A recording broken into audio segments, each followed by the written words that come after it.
With the help of Hashem, we are learning Beitzah Daf Chav Tes. We left off on Daf Chav Ches Amid Beis, 2 lines before the bottom of the Amid by the Mishnah. We are continuing to learn laws, halachas, regarding the purchase of meat on Yom Tov, how to sell meat on Yom Tov without mentioning price. How do you do that? In other words, how will you know after Yom Tov how much you need to pay for? How do you get the more or less at least the amount that you need?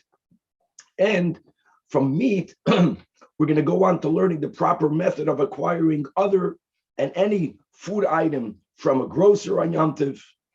We're going to learn about the honesty of Abba Shol ben Batnis. We're going to learn about the rule of what happens if someone stole and they don't remember from whom they stole, and they want to fulfill the mitzvah of a Heshiv Esagzela, and how Chazal give advice that they should provide public needs. When you invest money in something that services the public, you have a much higher chance that you will also end up servicing the person from whom you stole in the past. We're going to learn about on the Chav Tes Amud Beis re-sifting flour. Sifting flour, even though it's oichel nefesh, but as we began in the beginning of the Masechta, milisha ve'elach is that which is permitted, or in the words of Rashi, anything that could have been done prior to Yom Tov, and the result would be as fresh as making it on Yom Tov proper. Then you have to do it from before Yom Tov, and that includes sifting flour. However, people many times re-sift flour not to remove chaff, not to remove impurities, but to improve the texture. We're going to see whether that's also prohibited on Yom Tov or whether it's permitted. And if we'll have time, we're going to start the new Perek Dalet. The Mishnah is going to speak about 2 dinim. Also, it's a hemshich, it's a continuation from our topic, which is Uvda Dechoil. So the Mishnah is going to begin speaking about the proper method of transporting, of carrying items from one place to the other. The Mishnah is speaking about where you are within the Tchum. It's on Yom Tov. In other words, there's no Choitzah issue.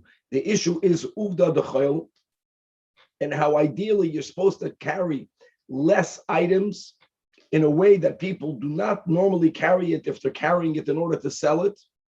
And then the Mishnah is going to mention another din, which at least externally is completely not related, and that takes us back to this very broad machlokes between Rabbi Yehuda and Rabbi Shimon regarding the application of muktzah, that Rabbi Yehuda has a broader, more stringent application of muktzah. Rabbi Shimon has a much more limited application, and therefore he's more lenient when it comes to muktzah. Many times Chazal say Rabbi Shimon holds ein muktzah, and we're going to be speaking about someone getting either hay or wood from a storage location, a location where normally people leave items there for a longer term, which means it was muktzad from it being used on Yom Tov. It was not muchan, and there's going to be, as we will see, an apparent contradiction where the Mishnah begins to have a more lenient approach, then the Mishnah has a more stringent approach, or the other way around, and the Gemara is going to have to spend time reconciling to see whether the Mishnah is stam like Rabbi Yehuda or the Mishnah is like Rabbi Shimon, and much more. Let us start on the Chav Ches on the base by the Mishnah, and all of this, as we realize, is a flow regarding the sale of meat on Yom Tov. So says the Mishnah, Lo yomer adam latabach, a person should not tell a butcher on Yom Tov, shkoili b'dinar basar, he may not mention the value, the number, a dinner's worth of meat. As we mentioned, that's the iked prohibition. What could you do? Avol shoichet, the butcher can slaughter the animal, umechalek b'neiam, and he can divide by giving each one a portion without mentioning money. Now, if every customer is taking a very large part of the animal, like if a customer is taking half of the animal or a third of the animal or a fourth of the animal, then we realize that it's easy. You don't mention a number, but as we learned before, that before the shoichet shechts, he brings 2 animals. And first they both agree that they're more or less the same. And he shechts animal 1, and let's say the customer takes a fourth, and after Yom Tov, you go to the one that's still alive, and you know how much it's worth, and therefore you know how much a fourth of it is worth, and that's going to be the money that's going to be owed. But if a person wants to buy a small amount of meat, and you can't tell the butcher on Yom Tov, sell me a dinner's worth, so asks the Gemara, so hey chiyavid, that's the kasha, like Rashi explains. So it says the Gemara, kiha daf chavtes amud aleph on the top, that in Surah, when an animal was slaughtered, most people don't buy a half, a third, a fourth. Animals are huge. So it was common that people that shachtim, which also they owned the animals, they were the butchers, they would cut up the animals into small, standard size pieces. And those pieces had names. So in Surah, the standard size of a small piece of cut raw meat was called a tarta. Now, sometimes people didn't even want a tarta, or you don't want a tarta. Say that. So you can ask the butcher on Yom Tov, give me a tarta, obviously, or two, or upalga tarta. And that's already, again, easy to determine after Yom Tov how much it's worth. Or in Narash, they would call the standard size of cut meat chelka. So they would either say, give me a chelka, or give me a half of a chelka. Obviously, give me 2 or 3 chelkas. The Pompadisa Amri Uzia or Palga Uzia in the city of Nahar Pekoit and in the city of Masam Achasia, they would call it a riva or a Palga riva. In other words, it doesn't bother us that we are using a standard commercialized name for a cut of meat. That's not the issue. And even though we're getting really close to the value, but as we mentioned, weight is something that's asur, and the mention of a value, of a money value, is asur. But other than that, you are allowed to get really close to exactly how much you're purchasing by using these names of these standard cuts. Okay, moving on to the next Mishnah, and now we are going not to meat, but to other items that a person might want to purchase on Yom Tov. Says the Mishnah, a person is allowed to tell his fellow, Mali li kelize, fill this vessel up with the item that he's trying to purchase, with flour, with oil, with wine, v'chulei. And the chiddush is, even if the volume of this vessel is known, you did not mention the volume, right? A liter, you didn't mention, even though you're using a vessel, right, that we know has in it the amount of a liter, for example. And now the Mishnah writes a line that appears to say the opposite. We'll have to, or the Gemara is going to explain it. But you can't use a measure utensil. And again, it's a stira. Could you use a measure utensil? Could you not use? To mention the measure, we know that's exactly what's prohibited. Usage of a measure, we're going to have to clarify the Tanach, who in many cases allows for a measure utensil to be used.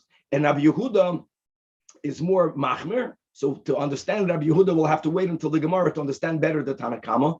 The case that the Tanach allows is the case where Rabbi Yehuda Omer, im hoya keli shel mida, if this vessel that you are using is a measure utensil, lo yimalenu, you may not use it. All of this is because it looks like you're making commerce on a larger scale, and therefore it's considered uvda d'chol. Now says the Mishnah, Maisa ba'aba shol ben Botnes, that he held that you may not fill a measure keli on Yom Tov. So what did he do? Again, you want to know more or less after Yom Tov how much the customer owes. The solution he had, and as we'll see in the beginning, it appears like he's only resolving the uvda d'chol, is that he was a merchant, aside of him being a big chacham and he was a big teacher, but he had a grocery, so he would fill up prior to Yom Tov his kalim, which had the exact measure, and then if someone came to buy it on Yom Tov, it was already, so to say, in its measure utensil. The noistum l'lekuch is b'Yom Tov. And by the way, in the times of the Mishnah, not like in America where it's so much disposables, when you went into a grocery, you did not walk out with the keli in which the product was in on the shelf. But that keli was, in our case, was to determine exactly how much you are buying. The purchaser would come in with his or her own keli, and they would pour it, they would move the product from the keli of the moicher to the keli of the lokeach, but at least you knew the amount. Says the Gemara says the Mishnah that Abba Shol Omer regarding Abba Shol ben Batnes, that the reason why Abba Shol ben Batnes would fill up his measures from before Yom Tov, it's not necessarily connected to him, let's say, siding with Rabbi Yehuda against the Tanach, which we still have to clarify. And therefore, the only way for him to be able to sell a specific measure is by putting the item in the keli prior to Yom Tov. There was something else involved, at least as well, and that is honesty. And Abba Shol ben Batnes, even though by the letter of law could have done what everyone else does, which, as we mentioned, let's say you're the merchant, let's say you're the grocer, you're selling wine. So you would have a measure, you would have barrels, you the seller, you would also have, whatever the measure is, a liter, a gallon, you the seller, you would put the item in your liter gallon, you would know that I'm buying a gallon, and then you would pour it into my keli. Now, when you, the seller, when you pour it from the barrel into your measure utensil, many times the item, let's say wine, would have foam on top. You're using your measure utensil. If it fills to the top, there is a gallon. Well, really, when you fill it up from your barrel into your gallon, keli, it's not going to be a gallon of wine. It's going to be a little bit less than a gallon of wine. The keli is going to be full because of the foam. Now, even though when a purchaser is buying something, he sees the foam or she sees the foam, and they're moichel, especially when they are in a rush, Abba Shol ben Batnes never wanted to undersell to the customer. If they're paying for a gallon, they should get a full gallon. So Af says Abba Shol, regarding Abba Shol ben Batnes, Af b'moyed oisekain. Even on Chol HaMoyed, he would, prior to the day of the sale, day before, he would fill up his measure kalim, not because of not being allowed to put it in the Ran Yom Tov, because of Uvda D'Choil, whether he sided with Rabbi Yehuda, whether he sided with the Tanach. He did it mipnei beirurei hamidos. He wanted to make sure, right, that the foam should not eat up and take away the clarity and the preciseness of the keli. Gewaldig. And like this, when you put the product in the keli a day prior, you have a couple of hours where everything settles.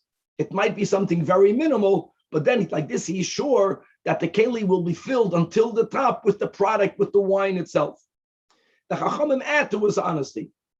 It wasn't only something that he did on Chol HaMoed. Now, why would he do it only on Chol HaMoed? Why not during any other weekday? That's for every day. So the answer is that during a weekday, the B'Metzias, he didn't have that many customers. There was no rush. So when a customer walked in there, he had time, the customer had time to wait a couple of minutes for the foam to settle.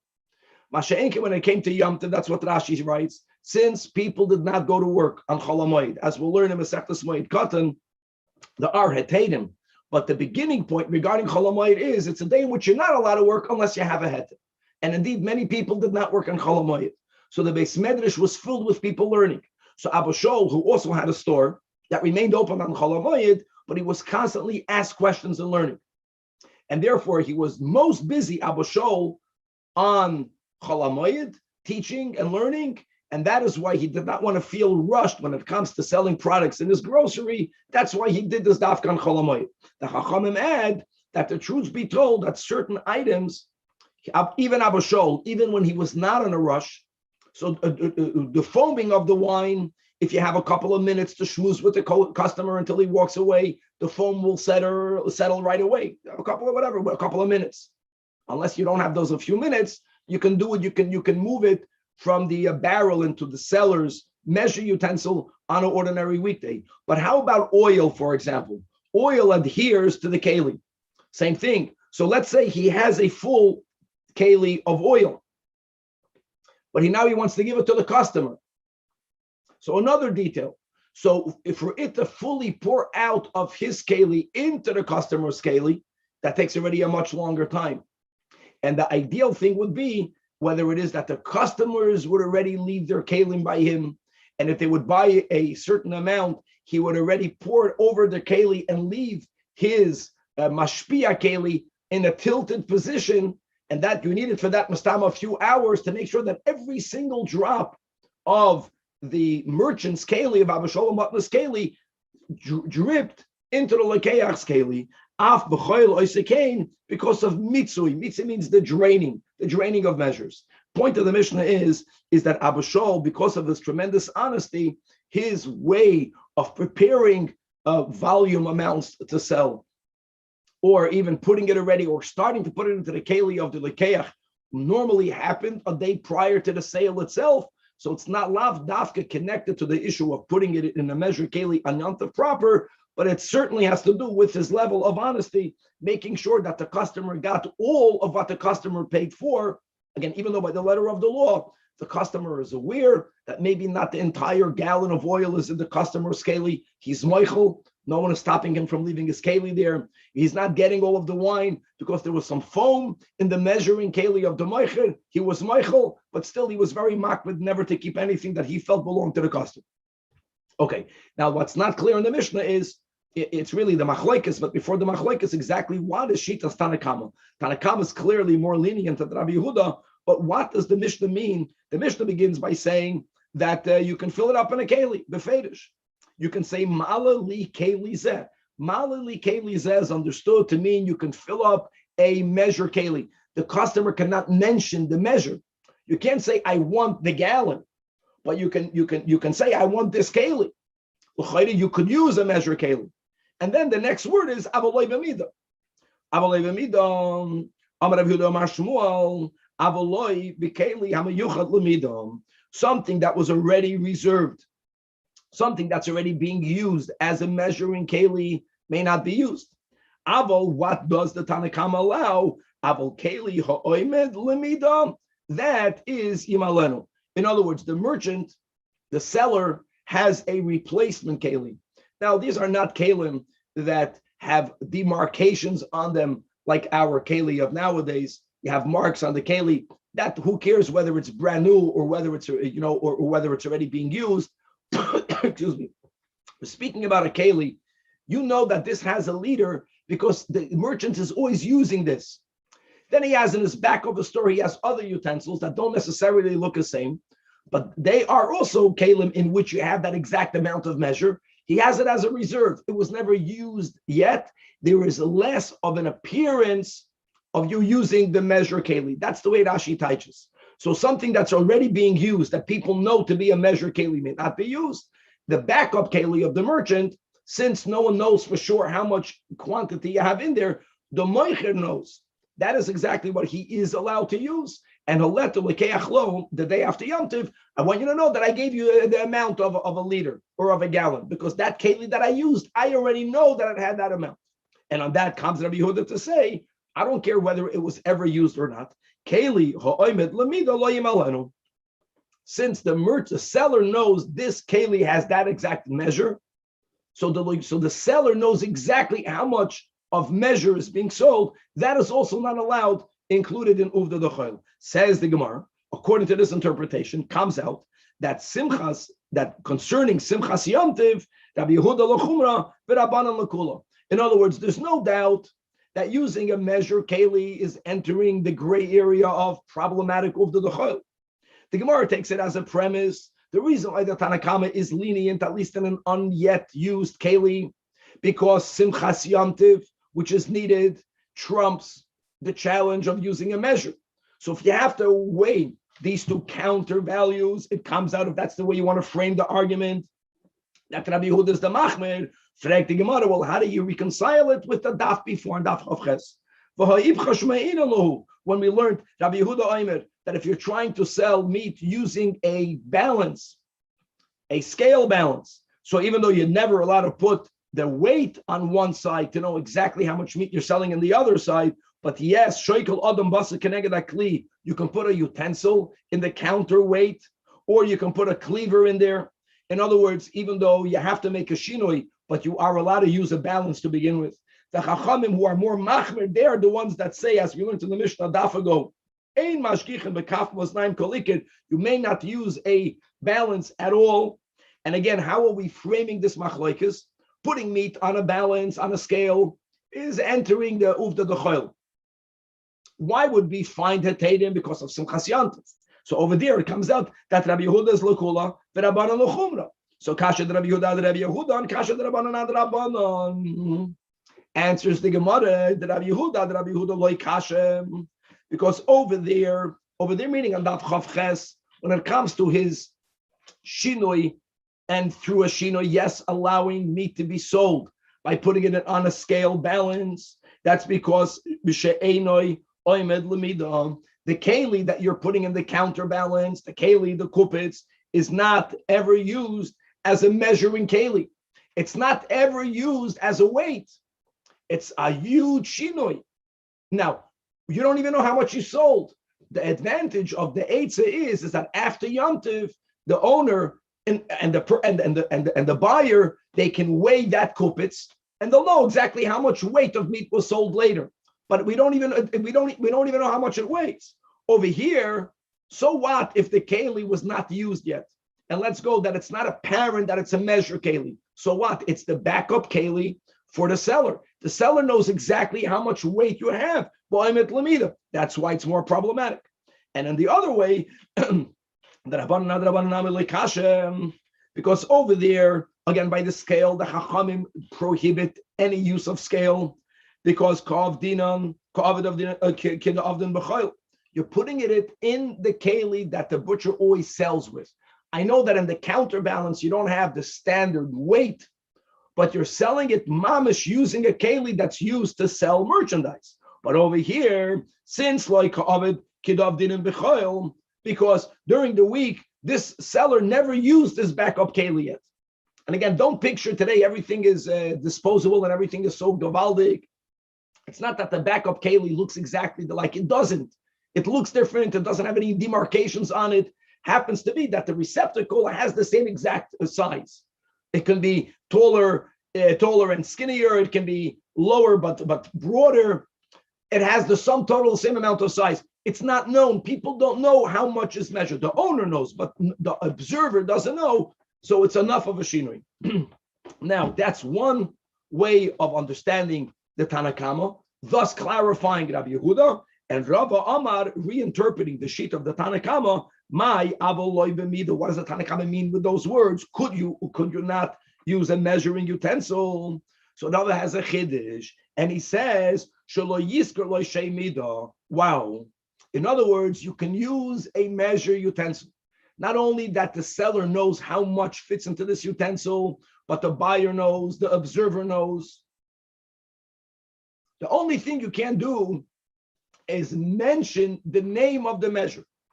So if you want to buy a liter, you can't tell the merchant, I want to buy a liter of wine.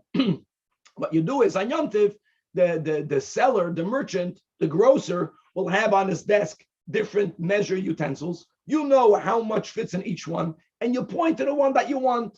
So that one has a loig.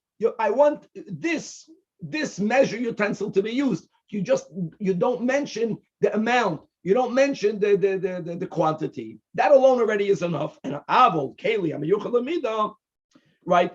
But a keli, but the fact that this keli is used for measuring, and not only used for measuring, the owner knows. Everyone knows exactly how much fits. That's a big leniency in the Tanakama. That can be yimalenu. And on that comes Rabbi Yehuda to say that keli hamiyuchad lamida lo yimalenu. Whether it's used, whether it's brand new, that's exactly the point. Never use a measure utensil. And here again, very similar to what we just had. Again, Alma, we see Galba Simchas Yom Tov. That's the way we're framing the machloikes. Rabbi Yehuda l'chumra v'Rabbanan l'kula. Same exact, similar contradiction. Did we not learn on Daf Chav Ches? Rabbi Yehuda says regarding selling meat, but they were using a scale. That shoykel adam basa keneged kli keneged kupitz. That shinu is enough. The Chachamim say ein mashgiach mekaf musnaim kolik alma Rabbi Yehuda l'kula v'Rabbanan l'chumra, and therefore concluding the question, kasha Rabbi Yehuda, kasha Rabbanan, answers the Gemara, Rabbi Yehuda like kasha, chasam over there by the meat, by the weight, by the scale, like we learned above. Since no one uses a keli in the counterweight. You don't even know how much the keli weighs. You'll have to see that later. So therefore, it's a shinoi. Over here, you're using a measure keli, a loig, a half a loig, a hin, a liter, whatever the names of the measures. since it's meyuchad lemida, there's no shinoi. If there's no shinoi, it's aser. The Hassan over there, the scale is a keli that's used kavdin and mamish b'choil. Just because in the counterweight we have a keli, we have a kupitz, we don't know exactly a pound, a kilo. Doesn't matter. But you're using the scale. It's mamish uvda the. But over here, loy kavdin and kido avdin and b'choil. When you buy liquid, you'll never find, when it comes to a sale, that the purchaser won't mention the measure that he wants. There's no such a thing. You know, when people say, can you please fill up that keli without mentioning the measure when you are receiving a loan? You know, I want that keli full. Or if you're going to give me a gift and we're clarifying how much is the gift. There, by a loan, by a gift, people don't mention measures. When it comes to selling liquids that normally are sold by measure, by a sale, the not mentioning the measure, that is the shinoi. Because normally you would never not mention the measure.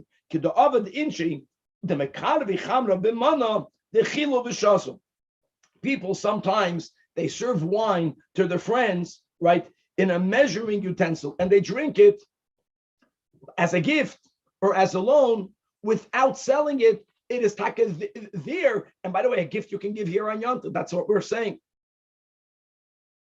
So since by a sale, the measure is always mentioned, this already is considered enough of a shinui. The nakuda is, that's the general gist, is that when something is prohibited because of uvda the chayil, right, then a shinui is enough for it to become permitted.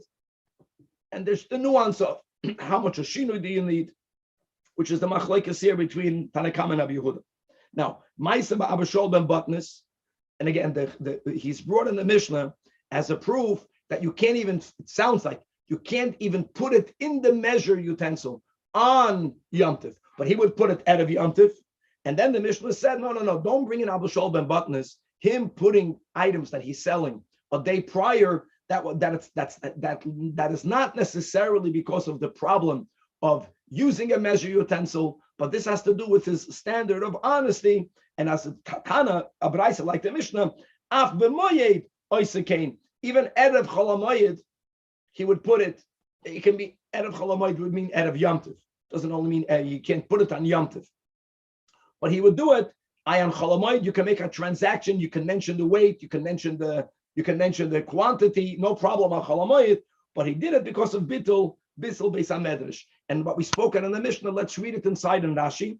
Rashi 11 lines before the bottom of the Amid. There's Rashi on both sides, but on the Rashi side, on the inner side, that oisve came in bittul beis Midrash zok Rashi. Shahoya chacham gadol. Oboim rabim lishol haimenu. Now that is true every day in the year. But ubemoyed and cholamoyed rabim oiskim b'Torah. Many more people learn Torah because many more people she'ein terudim b'malacham. They didn't work, and therefore here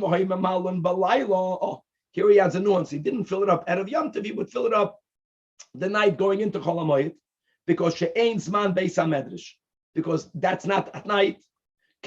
And why did he fill it up when people are not learning? He should have more time during the day. So if, in other words, he was learning and selling. If someone comes to sale, he knocked out the sale right away. Now again, the issue, what we mentioned, is that there's foaming during the year. There's also foaming during the year. How much time does it take for the foam to subside? I don't know, 2-3 minutes. So everyone would wait the 2-3 minutes. But on Chol HaMoed, time was more valuable to him because his teachings was more needed, and therefore he did it prior. Tana Rabbanan, we learned in a Beitzah that Abishol ben Batnis, with all of his precautions of trying to be as honest as he could be, he obviously was, Hashem blessed the store, and even though he would pre-package, it was never enough, or sometimes it was not enough. And then he would have so many customers that would come on Chol HaMoed that they would end up, he would have to pour to them in their keli on Chol HaMoed. Now again, he told them, wait for it to subside for me to put more wine into the gallon measure. And they would tell him at Abishol, we're in a rush, we're Michael. So again, this is something that there was no theft involved, mamish, but he ended up having what he estimated to be a huge surplus of wine that really he felt should not have been his. So Tanach Rabbanan, who kanas, he once gathered shalish meyas garbe yain. Wow, 300 barrels of wine, mi berure hamidos, from the foamings, again, that the customers did not wait for it to subside. They were moichel it, but he did not want to keep it. And similarly, v'chaveir, of people that had that standard of honesty, also at times gathered shalish meyas garbe shemen. Here it's already, you're pouring it from your measure utensil into the customer's utensil. And when you're pouring out that merchandise, your measure take has a gallon. But when you're pouring it into the customer's scale, not all of the gallon went to the customer, because the oil, that's the mashal we keep on using, adheres to the walls of the keli. And for it to fully drip out, or honey, takes a long time. The customer is not going to wait for every single drop to come out. The customer was meichel, but the merchants that were very honest, they felt that remaining oil which he paid for should really not stay in their possession. And over a time, they accumulated 300 barrels of shemen from the draining of the midos, and they decided to bring it to Hegdish. And as the Marsha explains the Gemara, that even though by the letter of the law, these items really belong to the sellers because the buyers forgave, but when it comes to Hegdish, there's a higher standard of honesty. And the Gisbarim felt that this is not clean enough, so to say, for them to take it as a donation. So the Gisbar didn't want to take it for God. So Amru Lahem, so the Chachamim, the Gisbarim told Abba Shol ben Batnis and people like him, that you're not obligated to give this away. It's by the letter of the law, it belongs to you, the vendor. Amru Lahem, and they responded, true. Nevertheless, but we don't want to keep it, because had the customer had more patience, they paid for this, it really belongs to them. So Amru Lahem, since you are becoming stringent, you are beyond the letter of the law, considering it tainted with theft. And so did the Gizbarim by not accepting it for the Beis HaMikdash. So you know what you should do? Now give it back to the owner. Who exactly is the owner?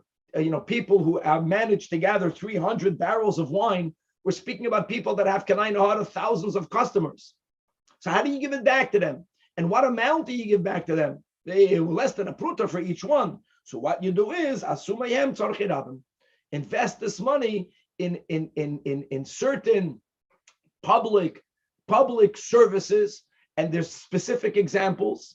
And this is connected to Tanya, that we learned this in Bava Kama, that Gazel, if a person, God forbid, Gazel is, he robbed. It doesn't only mean rob, it can mean if you stole. If I have something that is yours and not mine, I have to return it to you. But if I don't know who the you is, what do I do? Gazel, v'eni delemi Gazel. Yasabehem tzorchirabim. And it's not like Asgula. No, explains what are the tzorchirabim. It's not any tzorchirabim. Manino Amar Abchizda, Boidois, Shichin, Umaoidois, different type of water reservoirs. Why? In other words, I have to invest it in something that remains and that many people need and derive benefit from. Because if I don't know who you are, I can assume that sooner or later you will benefit from the water reservoir. No, don't buy the kiddush in the shul, even if it's feeding thousands of people, because if the person from whom the money was stolen won't be at that kiddush, the kiddush is eaten up. There's no more cholent. If I'm buying something that lasts, verstehst, you buy chairs in a Beis HaMedrash, that's good, because then it's being reused the whole time. Then you can assume that sooner or later the person from whom the money was taken, that person will derive at least some benefit. And the Gemara continues. Adabre, we just had this lashon a while back. Rab Chizda l'Rabbana Ukva, that Rab Chizda was walking or was leading. That's a lashon sometimes that's used if one person they cannot see properly or if they cannot walk properly. The leadership. Dabor echad l'doyer v'lo shnei daborim. That's the adabre. So Rab Chizda was walking Rabbana Ukva and v'darash. Wow. Not only related to sales. You're feeding your animals barley, not from a measure. Avol, however, scoop it up. 1 second, scoop it up with a measure. So what we'll clarify this. Abel, 3 lines from the bottom. Who you can scoop up kav or kabayim. In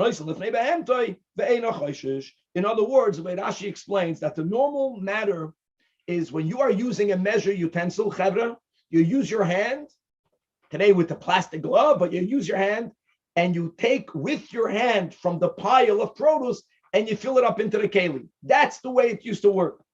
You inserting the keli in the pile, that's considered a shinoi. So imagine, you have 2 chidushim. Number 1, using a measure utensil even to feed your animals in the normal way is asur. Number 2, any shinoi makes it permitted, and that will be scooping it up. Another din. A baker. Moide Tavlin, he is allowed to measure out in his kitchen the exact measure of spices in order putting it inside his pot. Why? Yes, counterbalance. Let's go to a pure Simchas Yom Tov,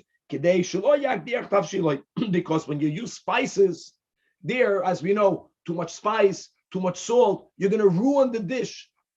You're going to ruin your bread if you put in too much. Today they poison it with sugar. There's a shiur to how much sweet that you can make. You're going to put in sugar. You're going to ruin it too much.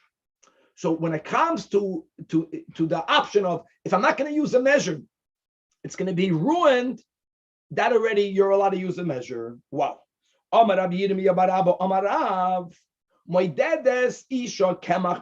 woman is allowed to measure in her kitchen how much flour she is using to make dough, to make bread, to make challah on Yom Tov. Why? Again, we just mentioned that using a measure, especially according to Rabbi Yehuda, is very problematic, even though it's not in the context of a sale, as we just had above regarding feeding animals. But again, what's the heter? Not, if not, your food will be ruined. Another type of heter. Like Rashi beautifully explains, guys, nowadays, and as Tosfos writes in Amud Beis, nowadays this is not we don't apply this.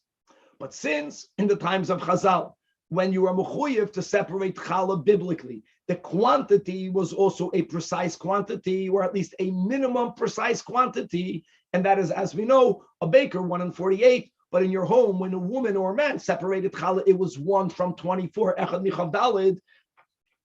The reason why nowadays we don't give echad michav dalid is because challah nowadays is midrabanan.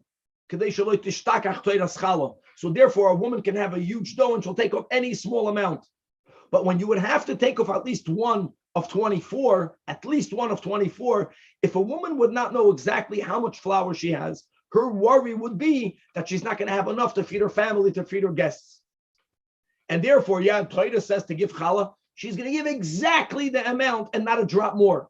You know what might happen? She'll give a little bit less.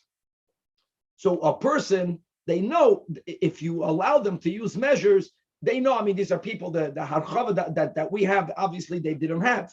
So they only use the flour needed. Or they have 5 guests, they have a dozen kids. They know exactly how much they need.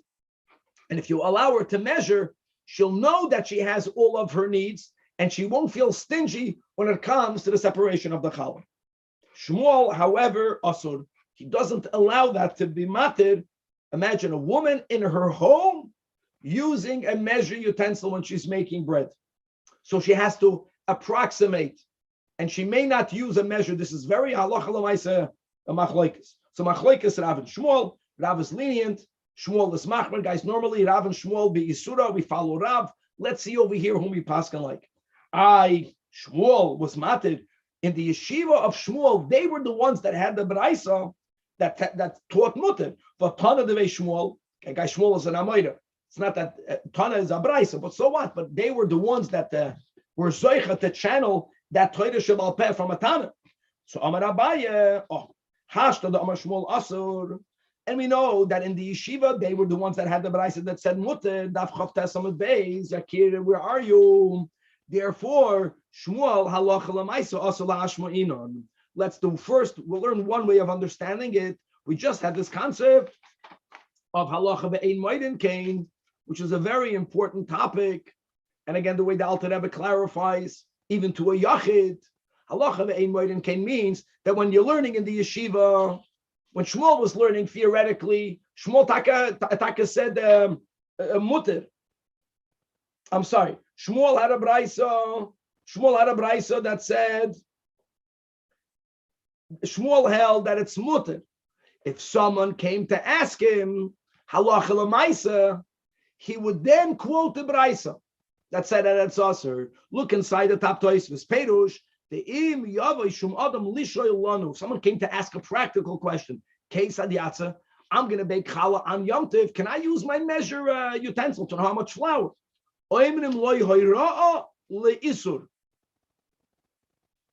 However, avol im anu roim shum adam shenoyig heter bedavar, we're not going to protest.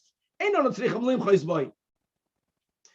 words, lefizeh loipalig Shmuel adarav de tarvayu moida leesor lemaisa. Azoy taich Tosfos. Very important. Shmuel says mutter. I'm sorry. Rav says that moidedes it's mutter. Shmuel really. They both agree that it's mutter. They both agree that it's mutter. Shmuel had a brayso that said mutter, but he felt that if you're going to start telling people halacha l'maisa that it's mutter, then once people will start using measure utensils, then they might use measure utensils when they're going to go ahead and they're going to make a sale. They might use measure utensils when they're going to go ahead and they're going to give it to their animals, or especially the way Tosfos here mentions that the whole heter of mutter is only to give the challah b'ayin yafa. And therefore they would apply it nowadays. And nowadays, Tosfos says, even those who hold that it's mutter don't hold that it's mutter anymore, because you can give the smallest amount of challah. There's no concern. No, it's whenever there is a borderline, whenever what's mutter is in a very narrow scenario, we have to have common sense to know that there are times that you tell a person you're machmer, and we don't jump to be machmer always, because this is so near to other scenarios that if they'll hear mutter here, they might end up applying it where they may not. Okay, let's go back. We said before, right, that a chef could measure out the spices when they're cooking. Not only a chef, even in the home, correct. Spices you can measure out. So, if you are afraid I'm not so, I don't know. What can I tell you? I'm just saying practically, it seems like when you're making a recipe, you could actually use measuring spoons and things like that to get it right. No, spices. There's a big difference between spices and flour. Okay, I'm not a chef over here, but when it makes sense to me, when you're making flour, more or less, you have the right amounts. It might be a little bit thicker, a little bit thinner. Spices has a lot of koyach. Spices can ruin it. And I would say even by salt, no one measures salt today. I'm saying the people in my world. You pour a little bit salt in. You pour a little bit pepper in. You have to open up a cookbook. Do the cookbooks, do they call it a pinch of salt, or do they write 2 ounces of salt? See how it's written there? It'll say a teaspoon usually, whatever. Okay. And I want to tell you, a teaspoon is not such a good measuring.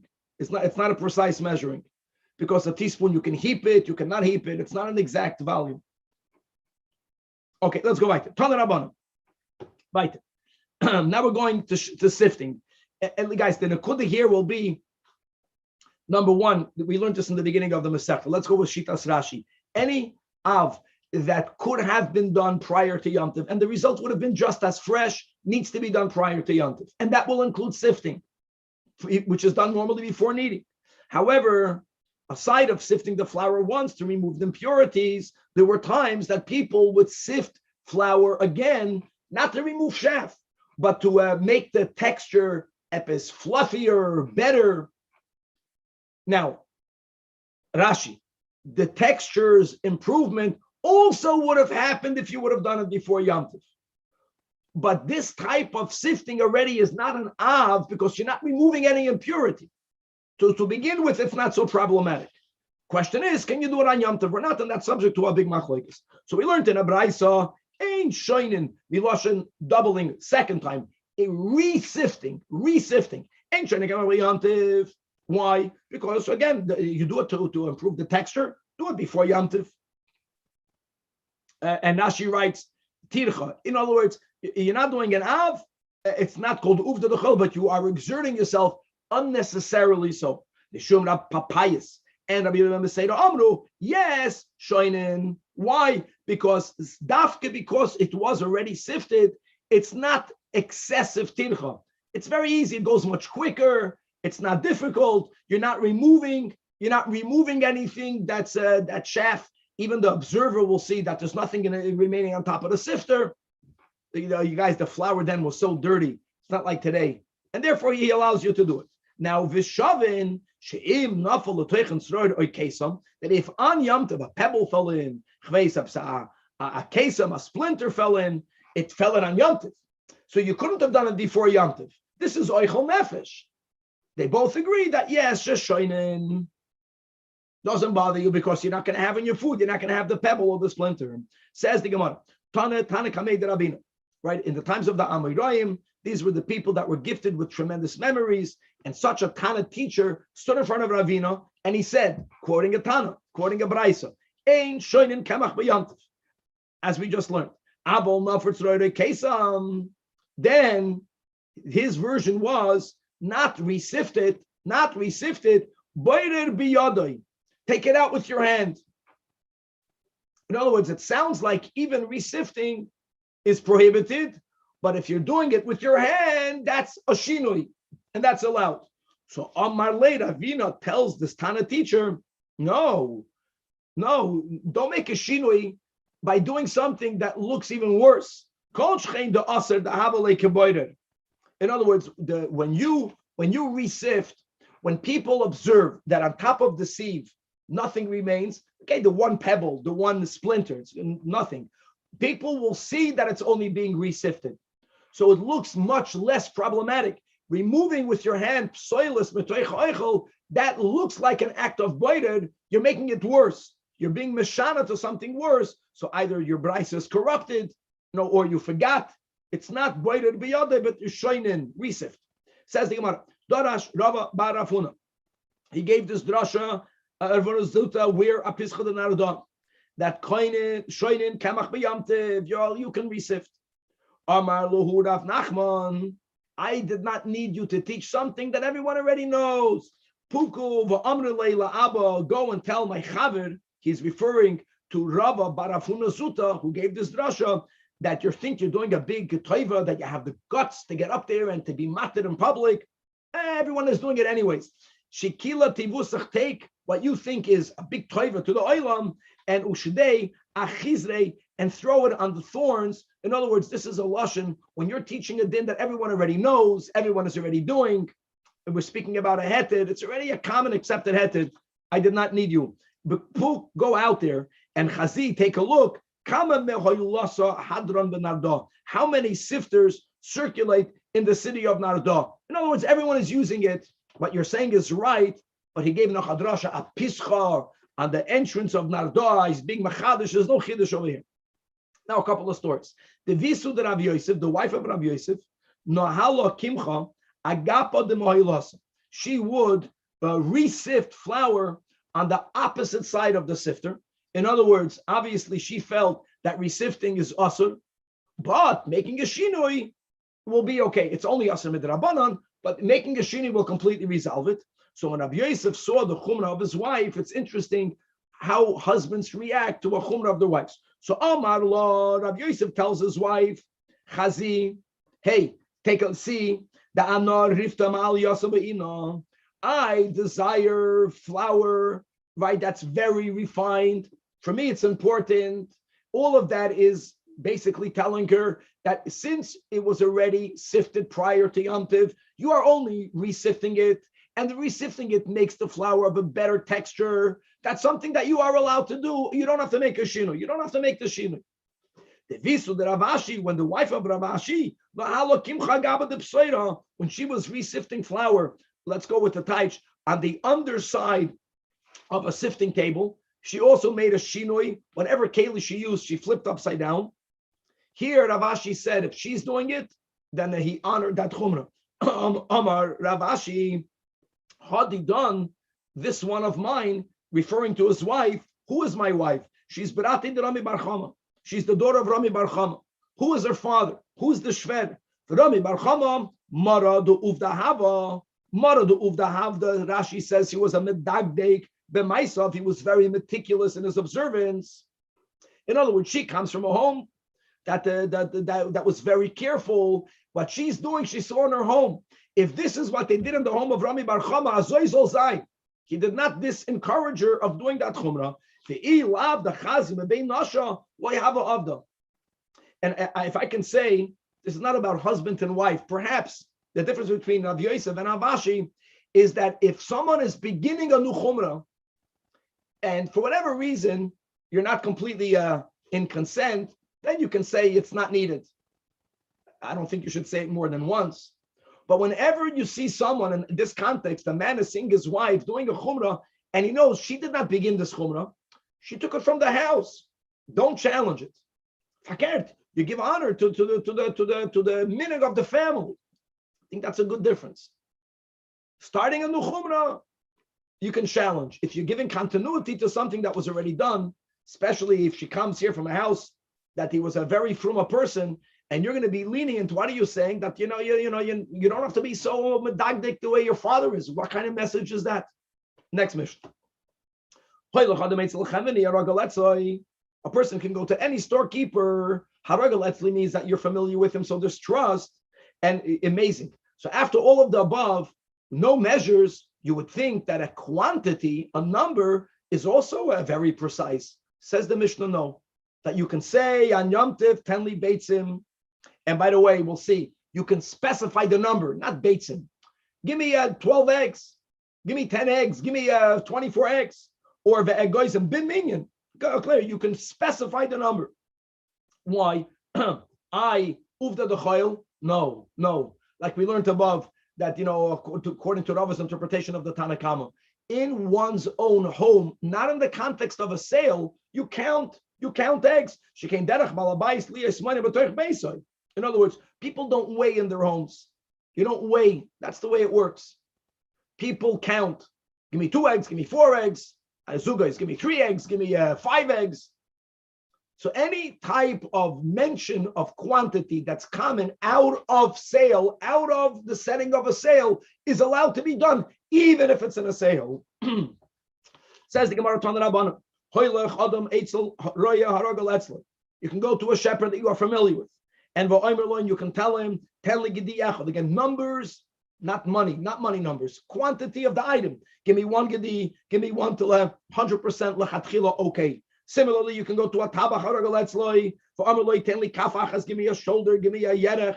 Again, you're not mentioning a number. Whether he can put it in a weight or not, that's the whole thing. Machlokes we learned on Daf Ches. You can go to the patam, to a poultry fattener haragaletzloi. Again, you have to be familiar with them, is because if there's a certain vagueness, since you're not going to measure it exactly the way you normally will do it, then there has to be trust. For amaloi tenli toyer, give me a dove, echad. Or give me 1 pigeon. Again, you're mentioning a quantity, but you're not mentioning a measure, and you're not mentioning money. Likewise, eitzel nachtoim harago letzloi farmaloi tenli kikar echad. Give me 1 loaf, or gluska achas 1 Danish. Eitzel cheveni harago letzloi v'armaloi, like we had in our Mishnah, tenli esrim beitzim. By the way, zugay. So here we go.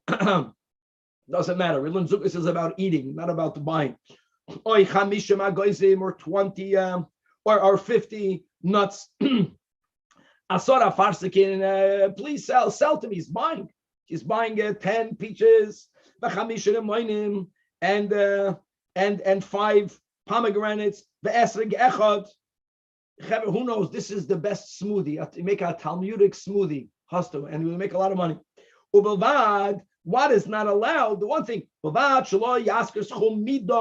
you cannot mention measurement. You can't say, give me a kav, right? That's it. The measure is asur. The midah is mutter. Rav Shimon ben Elazar Omer, in addition, he's moida that you can't mention the schum midah, but you could mention a schum minyan. But on top of that, just to reiterate what we had, no mention of price.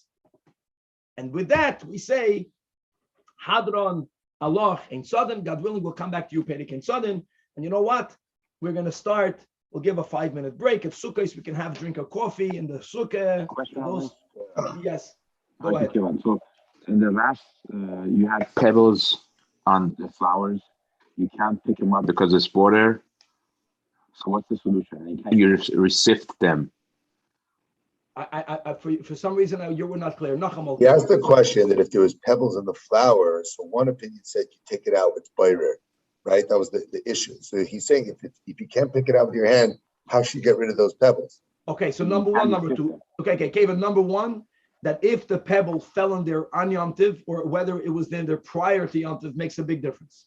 If it fell in on Yom Tiv, then either you can take it out the way you normally take it out, which will be resifting it. And there was one version of a Tana that held you have to still make a shinoi, and he held that taking it out with your hand is a shinoi.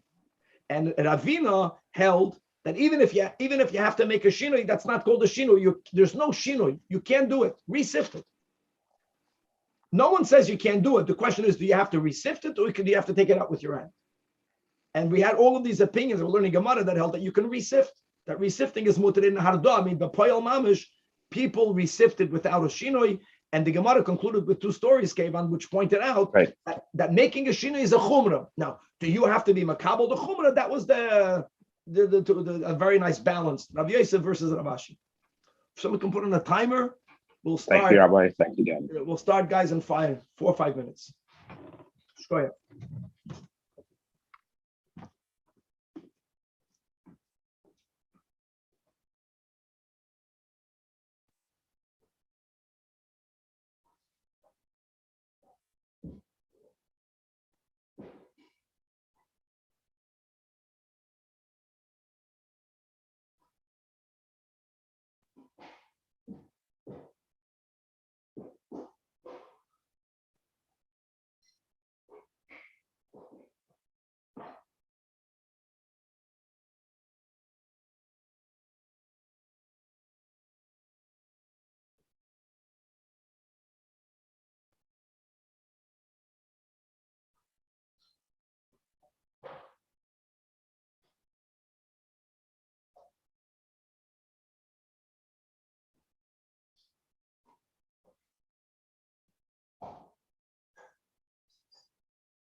All right.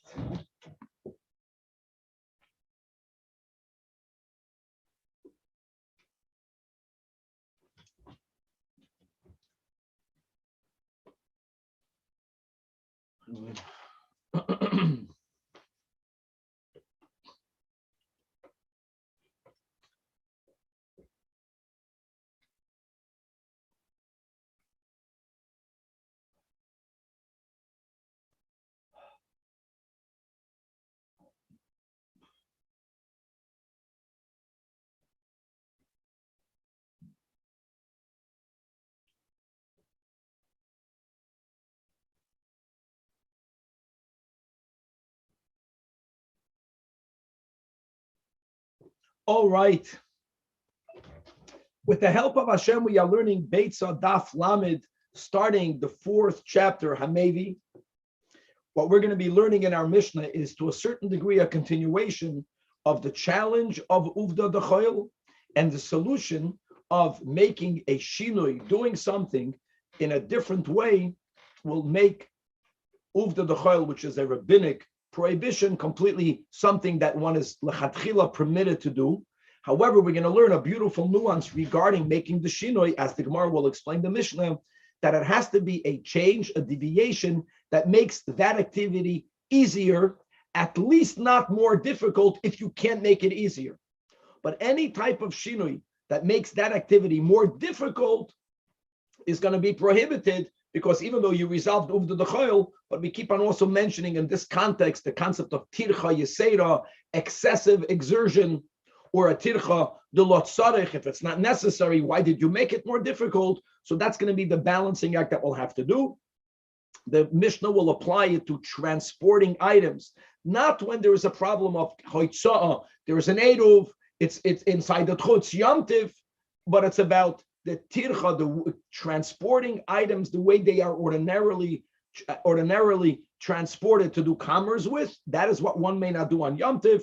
And then we're going to go back and we're going to speak about muktzah, about starting a new stack of straw, using that for animal feed, or to feed it or to give it into the fire, to put it as fuel. Starting a new stack, one can argue maybe before Yom Tov, he didn't have in mind to use that new brand stack that will go into the general machlokes of Rabbi Yehuda and Rabbi Shimon, whether we apply muktzah to that, whether Rabbi Shimon will say we ain't muktzah in that scenario. And again, there's going to be an apparent contradiction in the Mishnah regarding, does the Mishnah side with Rabbi Shimon and Rabbi Yehuda? And we're going to touch upon a few very relevant topics. Number one is, when one witnesses a person or people violating a rabbinic law, a biblical law, so theoretically, you have pasuk in Parshas Kedoshim. On the other hand, there is a chazal that says, Hanach lehem liyisrael. Our times, don't protest, let them be. Because if you will protest, you'll make things worse. Mutav sheyu shoyigin va'al yu mezidin. Now, when do we say mutav sheyu shoyigin? When don't we say it? Is it midaraisa or midarabanan? We'll see a very important Gemara concerning. We're also going to be touching in a very big topic, and that's the topic of, there is a Mishnah that says that one may not clap hands, one may not slap thighs, one may not dance on Shabbos or on Yom Tov, because of the takanas chazal, that you might end up fixing an instrument. This is all an extension of not being allowed to play musical instruments. We have over here the Tosfos on Beitzah Daf Lamed. It's good to remember that he's the source that says that this takana does not apply nowadays, does not apply, because we don't know how to fix kalim anyways. The Mechaber rejects, does not quote the Ramah, which is a very difficult Ramah, because when it comes to all Gezeres Chachamim, as there is a klal, we have this in Beitzah, and we have this in many places, that if Chachamim made a takana, even if the reason that they gave is no longer applicable, you have to have another minyan to outdo it. You have to have another gathering of the Sanhedrin. Sometimes not only another minyan, but the lashon in other places is you have to have a gathering of a Sanhedrin that's gadol mimenu b'chachmo b'minyan. Nevertheless, the Ramah says that this does not apply. The Ramah brings down, quotes Tosfos. We all know the Rebbe, how the Rebbe insisted to people that had a minig or chumrah from their home Rabbi Chadikov of blessed memory that used to clap his hands with the shinoi, that the Rebbe used to point to him, and the Rebbe would tell him to do it without a shinoi. And on Makusher, he always obeyed the Rebbe. And next Shabbos, he would go back to his clapping on the other side. It's a Gavaldic lesson from both. And the Rebbe insisting, like Hasidim, that we clap and we bang on the table and we dance. This is all the Machaber Amah Beitzah Daf Lamed. And we're going to go then and we're going to explain the second topic of the Mishnah, which is Muktzah. And we're going to chazan many halachas of Muktzah. You have a concept of Muktzah Machmas Chesr and Kis. There's going to be a Muktzah Machmas Isur, as we'll explain what they are. We're going to have a concept of what happens if a sukkah, it's going to be a daf connected to sukkahs, bashgacha process. We're learning this during Chalamayit sukkahs. What happens if a stama hut breaks during Yantiv? Can you make benefit from the pieces of wood? Do we say that since the wood was in the hut, migul di iskatsoi bein hashmashes, that shitas Rabbi Yehuda, it remains muktzah the whole Yantiv? Whether we don't say migul de iskatsoi, we're going to apply this specifically when it comes to a sukkah, and we're going to learn that if anything was designated for a mitzvah use, like the sukkah is, no part of it may be used for anything other than a mitzvah for the 7 days. It was designated for 7 days. But noye sukkah, the decor of the sukkah, if a stipulation was made prior to Yom Tov, that you want to have the option of using, they would hang for Noye Sukkah, they would hang clusters of grapes, sheaves of wheat. I want to use it. Then if you made a stipulation prior to Yom Tov, your stipulation will be effective. And we'll have to clarify what's the difference between Noye Sukkah, that's bottled to the Sukkah, versus the Sukkah proper, all dinim topics when it gets to Muktzah, and much, much more. Chavra b'simcha, let us start the new Perek Revi. Hamevi kadayayin on daf chavtes amud beis. Says the Mishnah.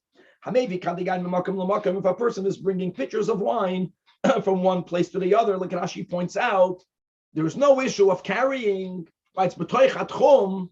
Simply the way you are transporting is the way people transport merchandise to do commerce. It's a large amount. So lo yeviyim b'salu b'kupa. Don't bring them in a basket. Don't bring them in a box. Rashi speaks here about quantities. Don't bring more than you need, and therefore bring it in a very large keli. Aval maybe who al kseifoy, you should bring it on your shoulder. And Rashi again speaks about therefore you will only be allowed to bring lesser amounts. And obviously, as we'll see in the Gemara, if you need the larger amounts, putting it on your shoulder will be problematic. When you make a shinoi, you have to make a shinoi that makes your life easier. So normally you're schlepping anyways. I might as well schlep 5 or 6, even though I only need today 2 because I'm schlepping anyways. But if you need all the 5 and 6, and if you will only carry 2 at a time, you'll have to make various trips, then you're adding exertion, and we'll leave that for the Gemara, that will be prohibited. So either take a lesser amount, and therefore you can carry it in a different way, or lefanov, carry it by holding it in front of you. It means even if you're taking the larger amount, and normally you would put it on your shoulder, it's going to carry it at the shinui. If you're transporting something not for people, not wine, animal feed, doesn't make a difference. Don't lower the box on your back and carry it when it's over your shoulder, which is the normal way of you schlepping. You have to make a shinui. Carry it in your hands, meaning that you're going to be holding it in front of you. That's a shinui, and that's the end of the first topic of the Mishnah.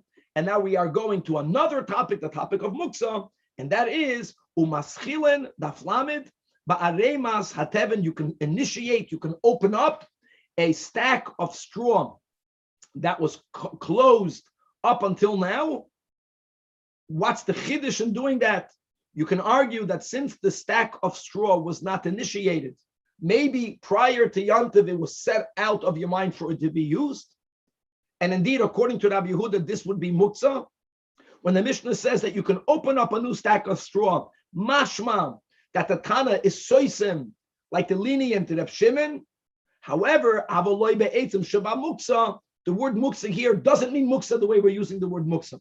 Muktzah means your backyard. Now, I know in America, the backyard, the amachaya, that's the part of the yard that you use. The front yard, at least here in LA, there's less privacy.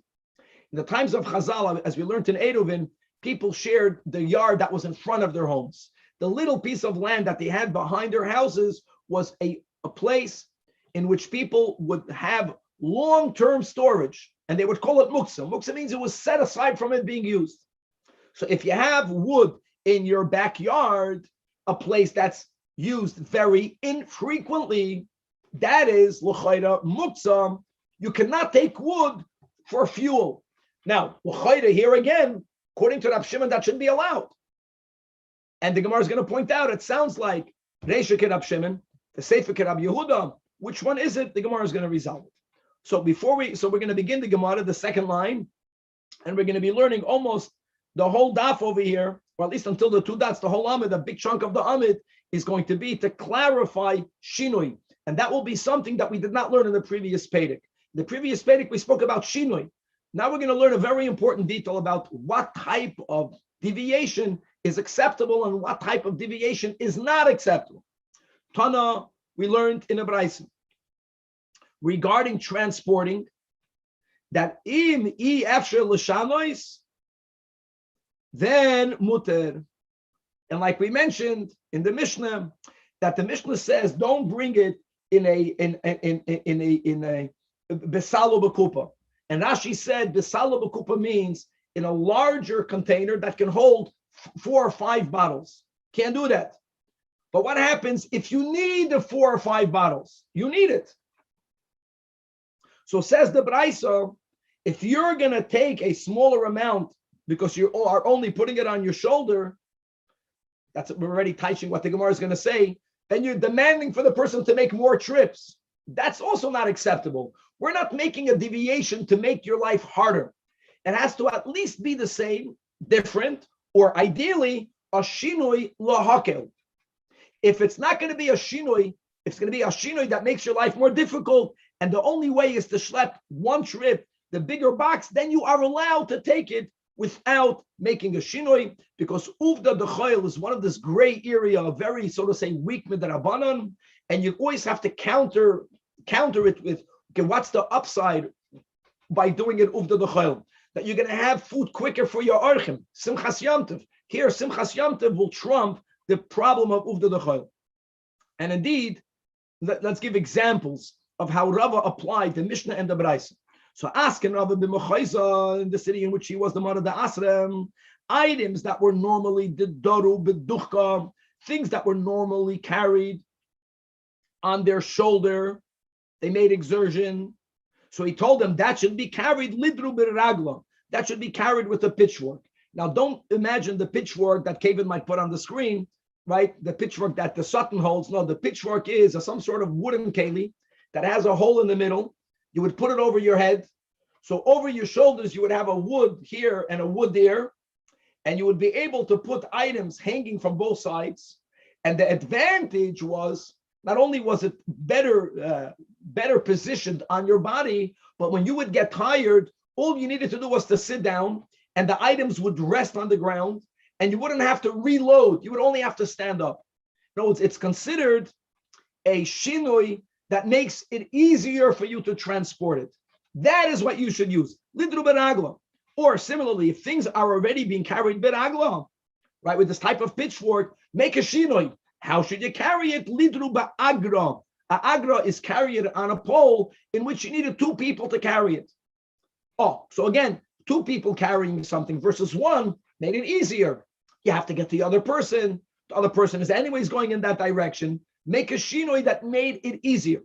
If it's something that anyways the daru ba'agram that are carried with a pole by 2 people, then lidru ba'achpa. Then it should be some sort of hand-held pole. Rashi says this achpa type of pole did not make it easier, but it did not make it more difficult. And that's the word. In other words, if you have nothing to be meshana, making it easier, make a shinui, but make sure that it doesn't make it more difficult. That's also okay.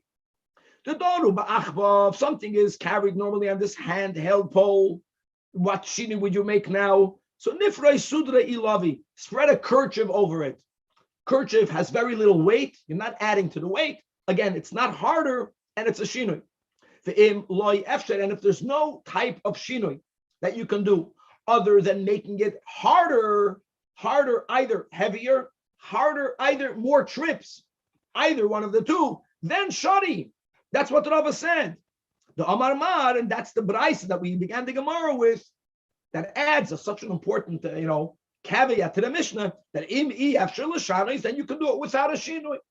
Why? Because of Simchas Yom Tov is going to counter the Uvda Dachon. Amar le'Rav Chana bar Rava l'Rav Ashi.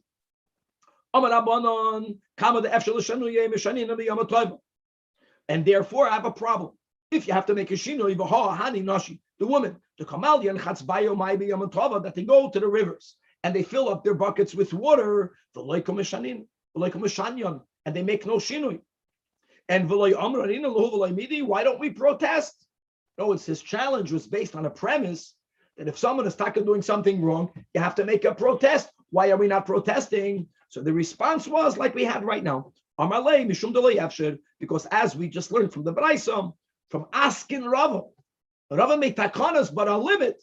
That what? That if you can't make a shinui that will facilitate or at least keep it just as and not harder, then you don't have to make a shinui. Because what should these women do?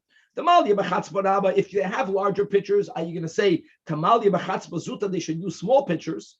Well, on one hand, every trip will weigh less, but on the other hand, komafsha bihilucham, you are increasing their trips. That's the key here. That's also called making it harder. The Maliyah b'chatzba zuta, and if they normally carry with them the standard, let's call that now relative small. So you're going to say, make a shinoi, Tamaliyah b'chatzba, but they have to use big pictures. Well, it's a shinoi that will demand less trips, but every trip will have a lot more weight. You are increasing the load. You're making it harder. Let's use a lid. And they never use the lid. Well, that's not good. Number one, the lid might fall off and then they'll have to schlep the lid.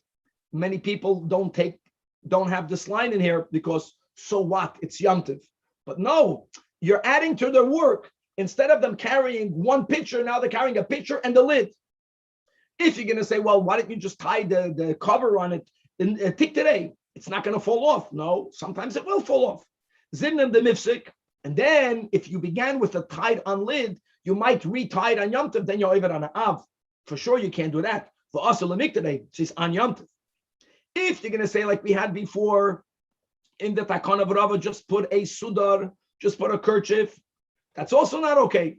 Because Zimnim the mitmish b'maya, a kerchief over a bucket filled with water many times will in itself become soaked wet.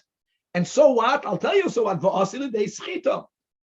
Squeezing, wringing water out of garments is tuldav malabin.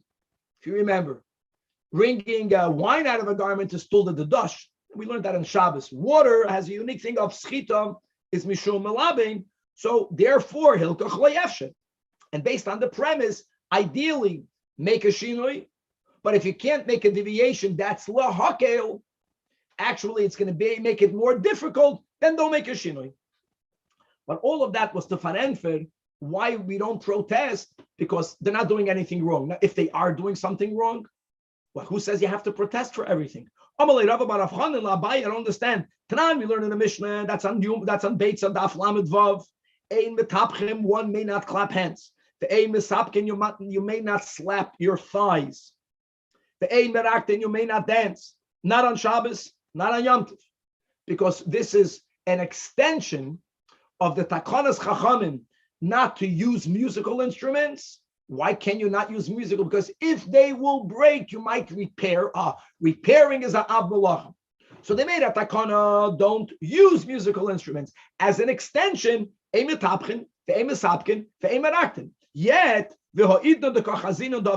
people do it, but they do so wrongfully.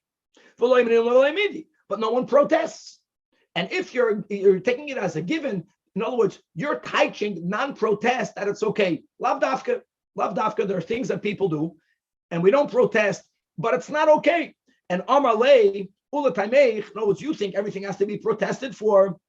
How would you explain had Amar Rava or Naba that lo yleisiv in a shapuma de lachaya? So you remember in the beginning of Eruvin, when we learned about this three-sided closed-off alleyway known as a mavui she'ena mefulash, that even though midoiraisa it's considered a bona fide reshus hayachid inside. This is according to the shittas that hold that if some area is closed on three sides on a biblical level, it's considered the reshus hayachid. The chachamim were geyser aside of the shit of muvais of you putting some sort of heker of making something that will remind you that here ends the mavui, there begins the reshus harabim. And one of the options is putting up a sidebar known as a lechi. Now, any place is the lechi with itself. Are you allowed to carry in there? Theoretically, yes. It's considered inside the mavui. Yet the chachamim said a person should not sit there because dilma maybe an item that might be in your hand will roll away. It's going to roll into the reshus harabim and you're going to bring it back. Take away the words dal damas reshus harabim, because it's not about dal damas. It's because you are bringing it from the reshus harabim into a biblical reshus hayachid. So even though we know that that's prohibited, yet for her hani nashi, we see women the shaklan chatzbayo that they take buckets, they use it as makeshift chairs. For aslan b'yasram apum the muvayin, they sit in this opening and v'loim. And so in other words, lav dafke, because we're not protesting doesn't mean that what is being done is okay. Because sometimes it's not okay, yet we don't protest. Now, how do we know when yes to protest, when not to protest? Elom. You know why we don't protest? Because of the following statement. Hanach lehem li Yisrael. Let the Jewish people alone. Leave them alone. Mutav shiur shoygigin. When you know that your protest will not help, you only made it worse. Because prior to your protest, some people did not know what they're doing is wrong. So they were violating something on a level of a shoygig. Now that you are protesting, if you know they won't listen, and you're making them Aliyah mezidin. So just like we have this concept that explains, Lamashal, why we don't protest against the people that are sitting at the edge at the opening of the mavui, Hachinami, lav dafke, the pictures that are being carried are allowed to be carried the way the women do it. Maybe not. Maybe there is a way to make a shiur. We don't protest because they wouldn't listen. Hachinami, hanach Yisrael, mutav shiushoygim aliyum izidin.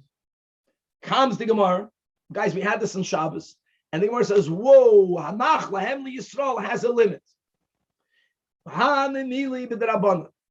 Everything we learned now was a derabanan. The uvda, the choil, the sitting by the edge of the lechi, the clapping and dancing on Shabbos and on Yom Tiv, also the derabanan. There you have to rebuke. And on now the Gemara says no, v'lohi, really, loishana b'doiraisa v'loishana b'derabanan. That loy amrin and lahu v'loy midi, if you know they won't listen, don't rebuke.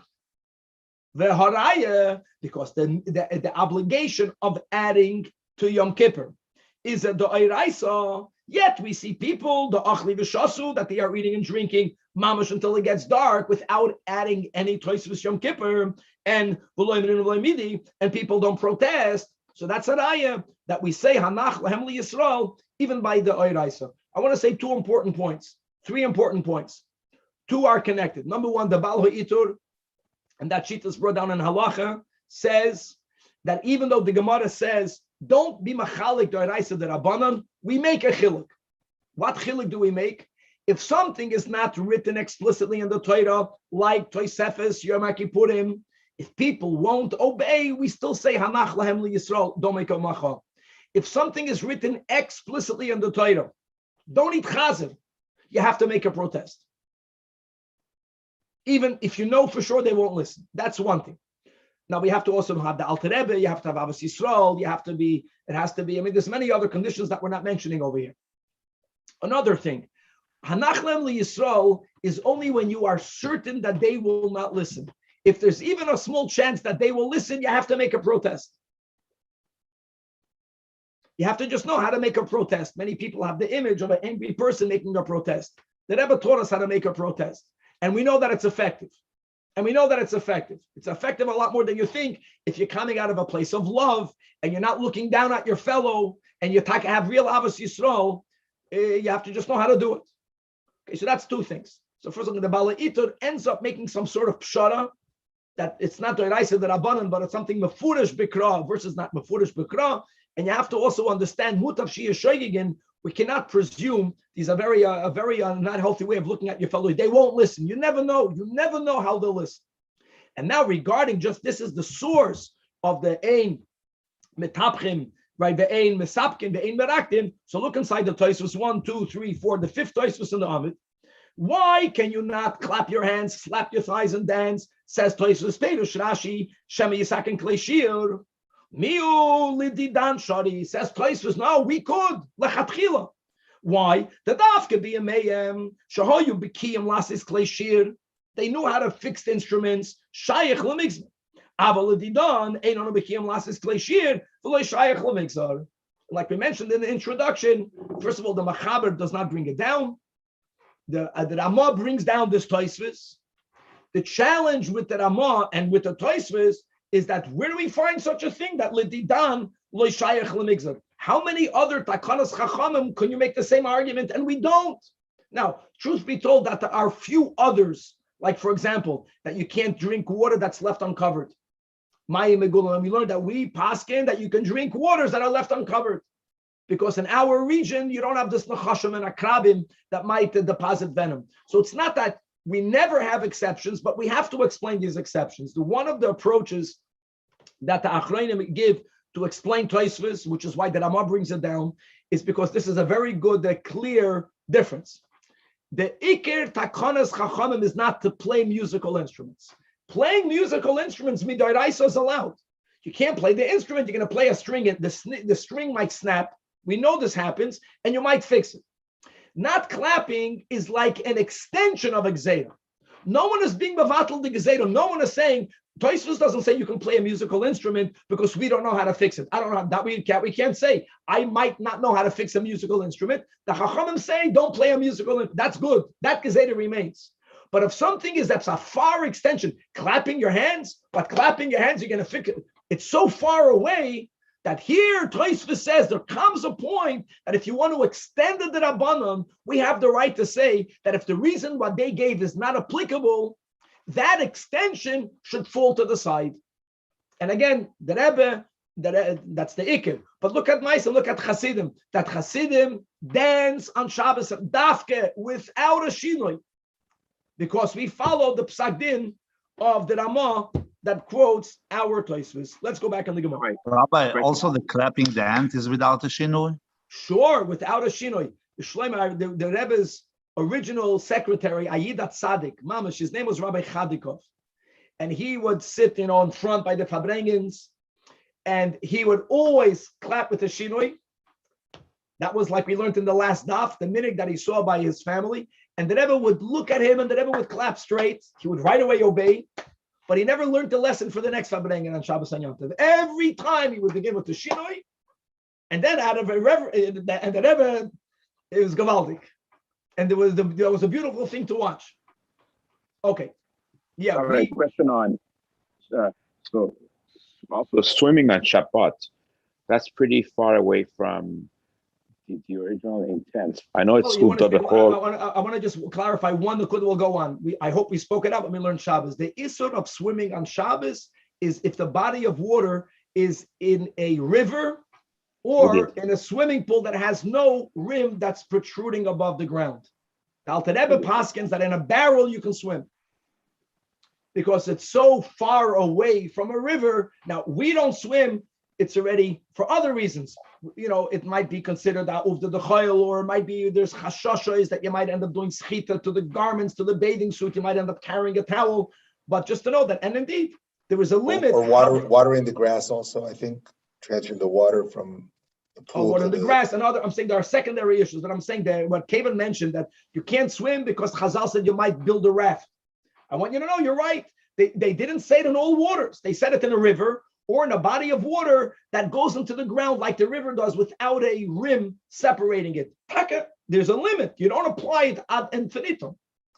And that's what the Ramah is saying. That's what Tosfos is saying, that applying, you can't clap because you're going to fix a musical instrument. It's so far removed that here we say, if the Thomas bottle, the Gezedas bottle on that extension. Okay, let's go weiter. Here we learned the contradiction. The Mishnah begins to be soisam kirab Shimon. No, you have a new stack of straw. It was not opened. You were not planning to use it. So Abarav Kahana soisim meres. Okay, k'maschilim moitzer tchila. Any oitzer, right? You can start an item that was in a storage area, and that's not like Rabbi Yehuda. So well, I got a problem. I am a seifa. You can't take wood that was put inside your backyard long-term storage shed. Why? That's not Rab Shimon. So Aslan Rabbi Yehuda, the Islam Muksa stira answers two answers. Answer number one is our Mishnah is Rab Shimon. Why are we machmer in the Sefer Hacha Ba'arzei or Va'ashucha Yaskinon? We're speaking about types of woods that are in your storage shed in your backyard that are very expensive. They are normally only used in construction, which you can't build on Yom Tov. You're taking it for fuel. Even Rab Shimon is moidem that if there's a chesren kiss, if it's so valuable that you really would not use it. Now you're making an exception today. You can't change your mind on Yom Tov. Even Rab Shimon holds it's muksa. Now the Milo, this Girsa basically is telling you, Stam Mishnah, Kirab Shimon. Says the Ikademasni that the answer the Gemara gave, it was Aseifa. Rav Kahana actually enticed the Stam Mishnah, Kirab Yehuda. That when the Lord says in the Seifa Abel Beit Shema Muksa, Omar Rav Kahana, soy meres, that Rabbeinu HaKadosh writes an anonymous Mishnah siding with Rabbi Yehuda, who holds a Maschilam Ba'otzet Chilam Rabbi Yehuda, the Islam Muksa. Because according to Rab Shimon, you can take wood from your backyard storage shed. You're using it for fuel. Fuel may be used on Yom Tov. Problem is, it does not follow Rab Shimon, the Leisle Muksa. So answers Rav Kahana on this. No, the Reisha is speaking about straw, which is Betivna Saria. It's decayed straw. It cannot be used for anything other than fuel. If you have an item that can only be used for fuel, even Rabbi Yehuda holds it's not muksa, because fuel you need on Yom Tov. Tivna Saria, even decayed straw, is still, people would use it in construction. Chazi Latina, you can move it and you can put it in cement. So we're not to be speaking about, says the Gemara, the Isblei Kutzim, is Bei Kutzim, there are thorns in it, not used for cement, only used for fuel. Even Rabbi Yehuda holds that an item that's exclusively used for fuel is never muksa out of your mind. It's always muchand, even if it is a new stack of straw. Very important girsas, whether Stam Mishnah Kirab Yehuda, Stam Mishnah Kirab Shimon. Let's move on to Chemer Slate. Daf Lamed Amud Beis. Now, don't be confused. When we're going to have the word sukkah, simple, technical thing not to be confused. Sukkah doesn't mean sukkah. Sukkah means a hut. Unless the Mishnah writes the sukkah of 7 days. That is the sukkah. Says the Mishnah. Ein noitlin eitzim min hasukkah. You may not detach wood from a hut on Yom Tov, even though you want it for fuel. Like Rashi says, not Chag HaSukkos. Pesach, Atzeres. You're sitting in your garden. You have a shed that you built to protect you from the elements. From that hut, sukkah means a hut, you may not detach any wood. Why? Soiser. You're demolishing. Can't demolish. But if it's right on its side, then you could take the wood for fuel on Yom Tov. And the question is, what does it even mean, samuchla? If it's connected on the top, on the side, if it's part of the hut, you're taking it, you're demolishing your hut.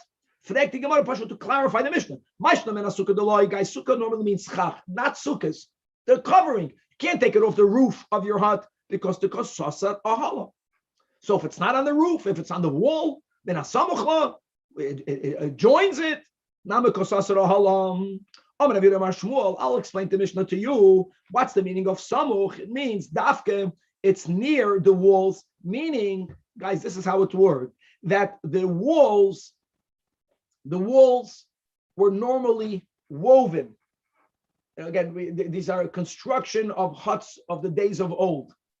If something was not woven into the wall, even if it was leaning on the wall, you cannot consider it part of the wall. If it would have been the wall, it would have been woven together. If it's not woven into the wall, so then you can remove it. You're not being soisin. You're not demolishing. The roofs, nothing was woven. That's the way it was then. So even if you have a very thick roof and you know that you can get the same amount of protection from the heat or even relatively from a light rain by removing a piece from the top layer, doesn't matter. Since no one ever wove it together, if it's on the roof, it's roof. It's roof. You're taking it off. You're being soiser. Gavaldik. That's approach number one. Samach ledefanis. Rav Menashe Omar afilu tema b'she'ein samach ledefanis. Even if it's part of the roof, there are times that you can take it off. Why isn't it considered part of the roof? Kitanya hahi be'asuri yasa, that they are still in their bundles. In other words, when you put something on the roof and you want to leave it there, you would unbundle it. Then, even though it's not woven or tied or zip tied, no, that's the way roofs were. Taking it off is soiser. But if it's in a bundle, no one leaves on the long term bundled straw, bundled wood is araya that you only put it there temporarily. Your kavana was not to leave it there. It's not part of the hut. That's why you can take it. Gavaldik. Tanya, Reb Chia, Bar Yosef, Kamei de Rabbi Yechim. The following Beitzah. Ein noitlin eitzim min hasuka. What we had in our Mishnah. Sukkah means a hut. You may not take a piece of wood from your hut. Element hasamuchla. However, we learned it like Shmuel learned it, the way Rav Menashe learned it. However, we're not done yet. Rav Shimon is matir. Whatever the Tanakama asers, Rav Shimon is matir. We'll clarify that in the Gemara. And Vishavin, that besukas achag b'chag, sukkis, then you may not detach wood to use it for anything during the 7 or b'chutz la'aretz 8 days. Now, however, final clause in the Beitzah, the im hisna oleh, if you made a stipulation prior to Yom Tov, we'll see concerning what, but some stipulation will be effective, and then you will be able to detach something that otherwise you would not have been allowed to, and let the Gemara explain piece by piece by piece. So first of all, quoting, like Omar Mar, when Rav Shimon is matir, how is he matir? Whatever the Tanakama did not allow is, as we explained, because it's bottled to the hut. You removing it is you demolishing. Demolition is asur on Yom Tov. The case of the Beitzah is you had a hut. The hut collapsed during Yom Tov. Now it's already demolished. This is the classical machlokes. Rabbi Yehuda says, Migu di iskatsoy lebein hashmoshes, which means that if when Yom Tov comes in, something is set aside from being used because it's built into a building, you are not allowed to take it off because you'll be violating soisin. So it's outside of mucham. It's not prepared. Even if the hut demolished by itself, it's muksa for the rest of Yom Tov. This is where Rav Shimon argues. That Rav Shimon latami deleis le muksa, and therefore now that it's already demolished, you can take it and use it. The Tanya, the example would be if you have a cup, in it you have oil and a wick. While the candle is burning, you may not take the oil, as we learned. You make the fire go down a little bit, right? It's not even a goydam. We just learned the Tosfos a few days ago. And the question is, what happens after the fire goes out if there is remaining oil? Shlem, you want to ask something? Okay, so the Tanya, Moised Hashem, if you have leftover oil, either in a nade, in a candle, or in a bowl, asur, right? Migudis katsoy lebein hashmoshes. And Rav Shimon is matir. So that's explaining the machlokes over here. Right away, the Gemara is not happy with it. Frek the Gemara mi dummy. Over there, when you put fire in a cup, you know that sooner or later the wick, the fire will go out.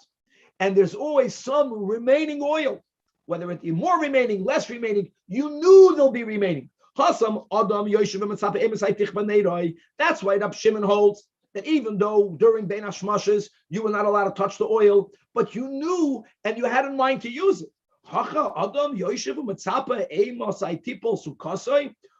Even Rab Shimon should be moida. No one dreamt that the hut will collapse. Indeed, you must therefore say, the case where is Rab Shimon matir only besuka ro'ua askinon. You have a dilapidated hut. You have a hut that you knew there's a chance that it's going to fall down. The me'esmo date elave, you had in mind that if it's going to fall down, you're going to use it. Then the Beitzah continues, quoting the Beitzah, 2 dots. Vishavin the Sukkos Achad Shebachag, that during Sukkos, the holiday of Sukkos, She Asura, you may not use any wood from the Sukkah, but if you made a stipulation, that would mean that prior to Yom Tov you said, I'm making a Sukkah, but if I want during Sukkot, I should be allowed to make use of any part of it, walls, roof, the schach, and it's effective. The Gemara says it's not effective. How can it be effective? No,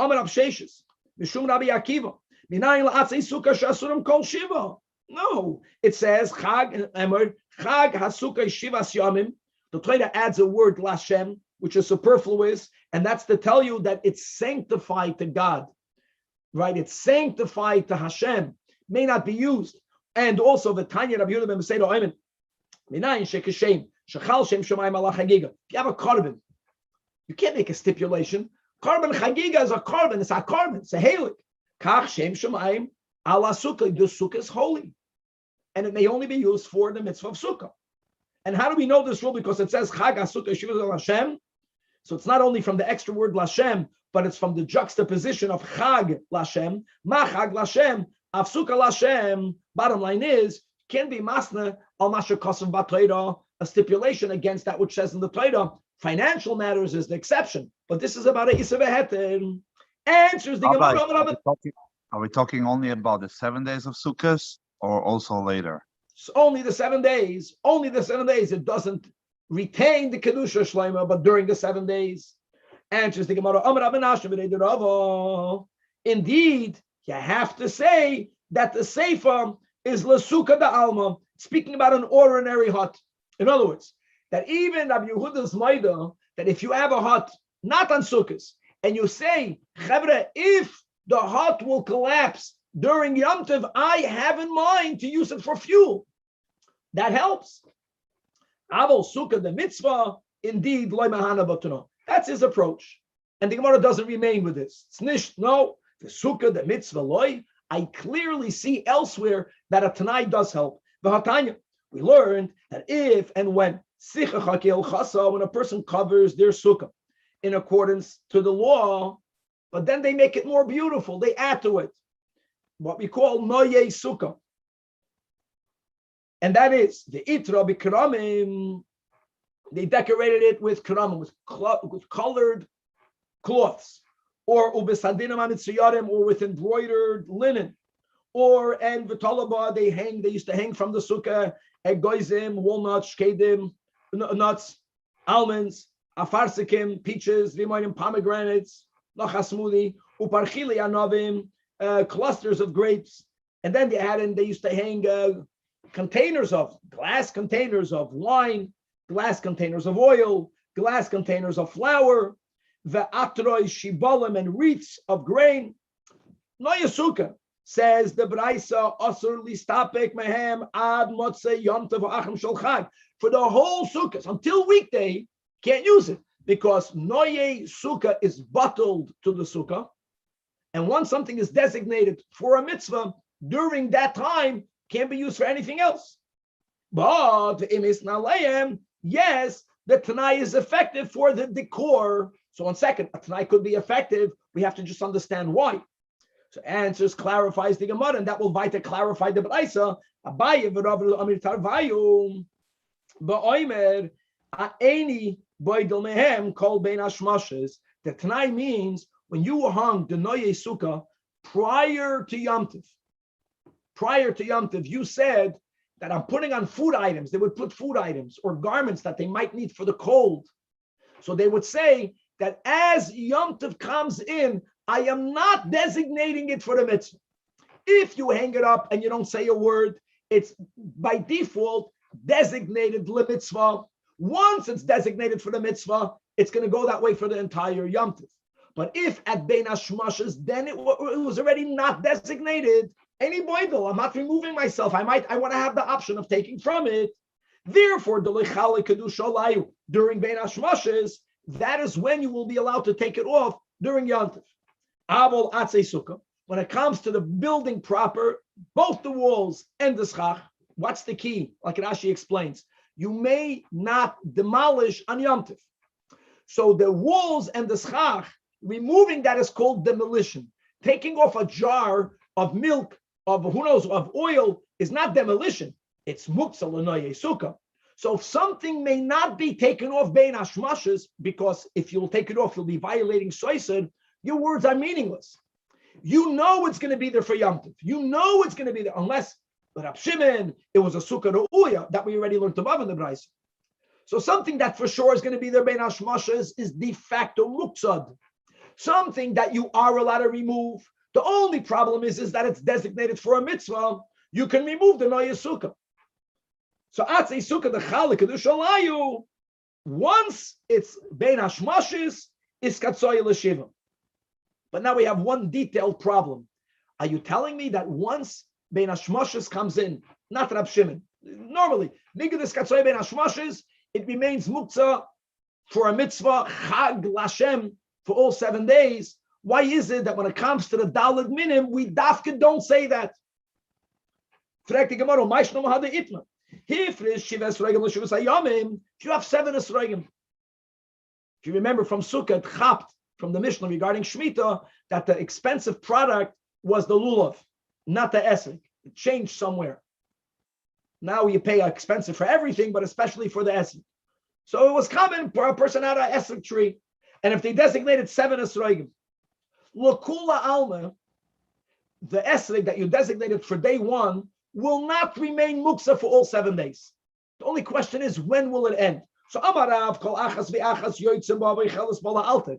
If you designated an esrog for a mitzvah, you know when its designation automatically leaves? When you did the mitzvah.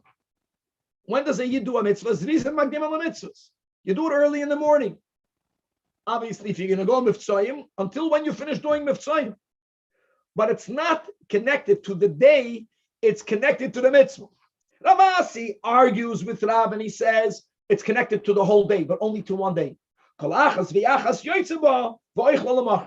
Since from the outset you made a stipulation, every day another esrog, even after you finish doing the mitzvah, for that day it remains muktzah, but only for that day, not for all 7 days. That's a contradiction. Here we're saying that anything that needed to be, because you can't take it off because of stira, you write the walls, the schach. Why is it all 7? Why don't we say at least only for 1 day? Umar gives a Gavaldic answer. Hassan answered the Gemara by the mitzvah of lulav esrog. The mitzvah is only to take it once during the daytime of the day. In other words, there is a night in which you don't even have the mitzvah. So the night make a hefsek. So again, either it makes a hefsek from one day to the other, or from the mitzvah to the other. That's why your pre-tanai will be effective. Over there, the mifsikul leilos miyamim, esrog may not be taken at night. That's why we can say kol chad v'chad yoyma mitzvah ba'api nafshehu. Every day of Sukkot, as far as the Daled Minim is concerned, is a separate mitzvah. However, midaraisa, midarabanan, over here, the loy mifsikul leilos miyamim, the mitzvah of dwelling in the sukkah is equal day and night. Now we're finding a lashon that we had in the beginning of the Masechta regarding 2 days Rosh Hashanah. Whoever heard this lashon regarding the entire sukkah, kula yoyim, the entire sukkah, it's considered one long day. One long day. And by the way, even according to Rav, it's not like Rav says that you do the mitzvah and oichla miyad or oichla la'alter. No, the mitzvah is the whole time. You never finish doing the mitzvah. You have to dwell the whole time in the sukkah. And therefore, unless you go like Rab Shimon, we say, Nigdis katsoy lebein hashmoshes is katsoy l'kula yoyma. L'kula yoyma means for all 7 days. Gevaldig. Chavra will stop over here and to be continued. I see some noi sukkah behind Shlomo's head over there. That's right. But he did not make any conditions. He has to leave it there until the end of Yom Tov. Thank you, Rabbi.